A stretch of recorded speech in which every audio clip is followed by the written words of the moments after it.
Hey guys, welcome back to the channel. This is Ben Collects, where I talk to you about nerdy things, in particular Star Wars helmets and lightsabers. Today we're going to look at one of my favourites from the Black Series, the Death Trooper helmet. This guy right here, looking incredible. So, who were the Death Troopers? Well, they were selected by Imperial Intelligence as the best and brightest of the Stormtroopers. They also had to be the biggest and the tallest, as they had to be intimidating as possible. Trained on Scarif with advanced elements of hand-to-hand combat, marksmanship and infiltration, they were taught to be stealthy. They underwent genetic alteration to make them even stronger and meaner, and capitalizing on the rumor that the Empire had managed to reanimate the dead, Palpatine personally decided to give them the name Death Troopers. Their main role was covert ops, but they're often shown as the personal security of high-ranking Imperials, and have been seen in Rebels alongside Admiral Thrawn, most recently alongside Moff Gideon in The Mandalorian. But the helmet we're going to look at today is based on their appearance alongside Director Krennic in Rogue One. Their armour is striking, but particularly their helmets. In the lore of the universe, their armour was sprayed black using a polymer called Reflect, which made them almost invisible to enemy sensors.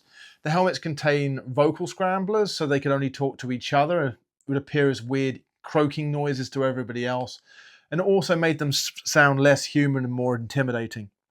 The green lights on their chin are image-intensifying active pulse emitters for motion detection and increase their awareness.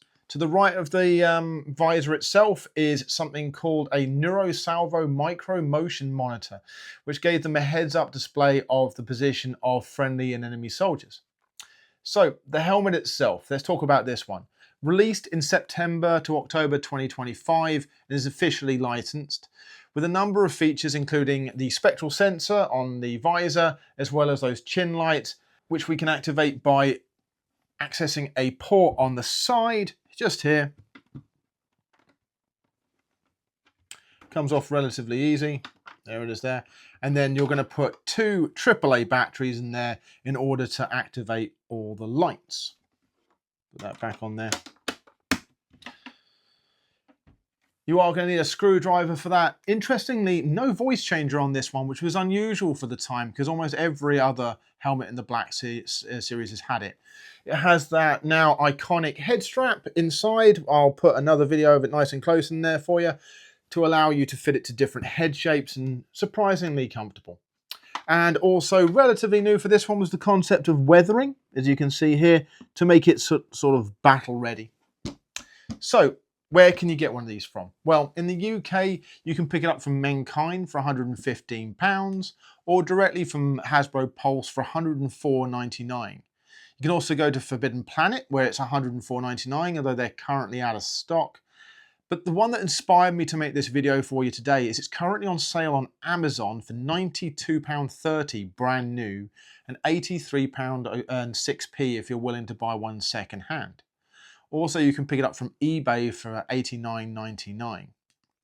There are alternatives available out there through eBay and Etsy, although generally they're going to be resin-based and have fluctuating levels of accuracy, and you may even need to put it together to yourself or even print it yourself and paint it if you don't want to spend up to £400 for them to deliver something that is complete. If you're in the US, you can go to Hasbro Pulse for $109.99, and again from Amazon, $109.99. So let's start with the good things about this helmet.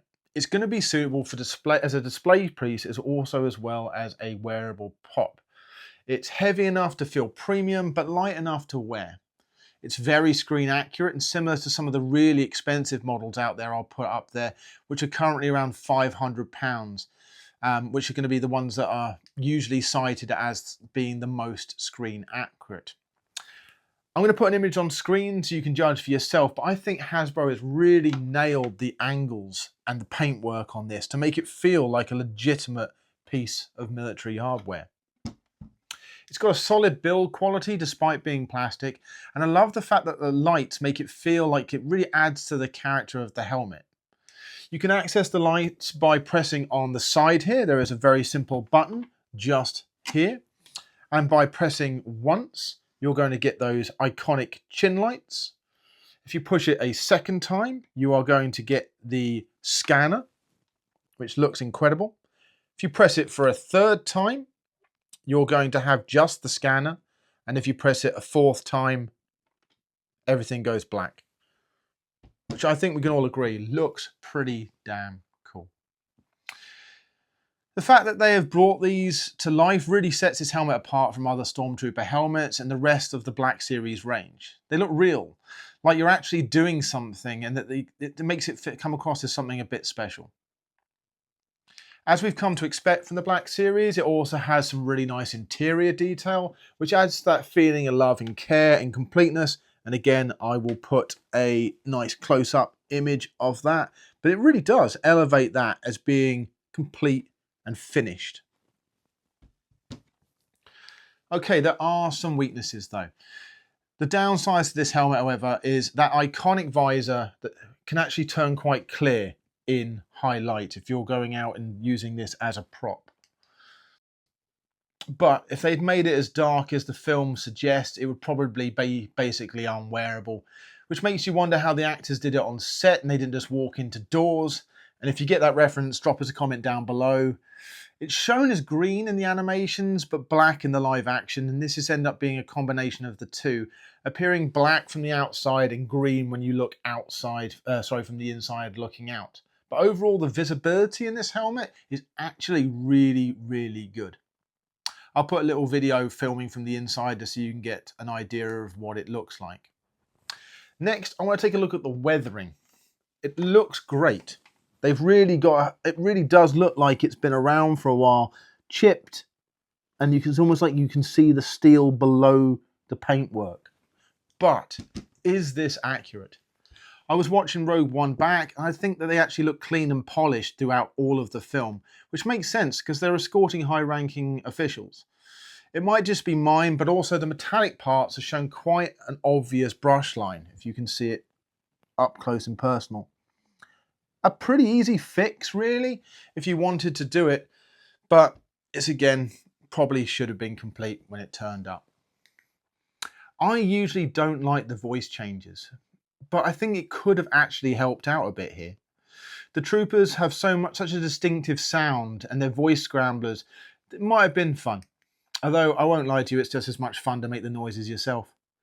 So, ultimately, it has great screen accuracy, which for me, for someone who collects these primarily for display purposes, is the most important element of it.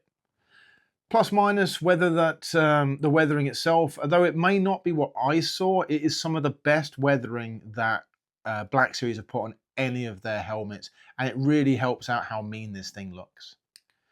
It has a really solid build quality, which makes it feel premium. It's heavy enough to not look like a toy, but light enough to wear at a convention if you wanted to. It would be a striking addition to the collection with its lights and how different it looks from all the other troopers. And it feels really well thought out. They could have just easily missed out features, and it would have been a real missed opportunity. Strangely, the voice changer might have really brought this one up a level, but which isn't something I'd usually say, but perhaps something like the Disney ones where the stock phrases from the film might have been good, but may have ultimately been unnecessary. To be honest, this is actually one of my favourites in my collection, and for less than £100 on Amazon at the moment, it is a steal. Well, that's my review. I think it would be a great addition to anyone's collection for display or use. Thank you very much for joining me. I'll see you in the next one. Bye.